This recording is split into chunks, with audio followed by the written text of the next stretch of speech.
Двајцата пациенти на кои им беше извршена трансплантација на бубрези се во добра здравствена состојба.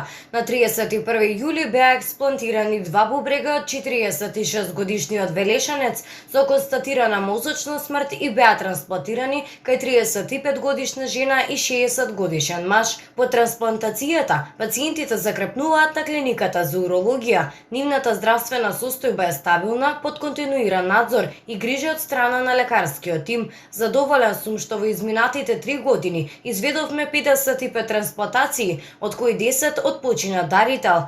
Во ек на пандемијата од COVID-19 продолжуваме со реализација на програмата за трансплантација. Кон крајот на мај изведовме прва трансплантација на срце. Со ова пациентите имаат нова шанса за живот. Возможуваме квалитетна здравствена заштита за сите граѓани, изјави министерот за здравство доктор Венко Филипче. Треба се направи, кажа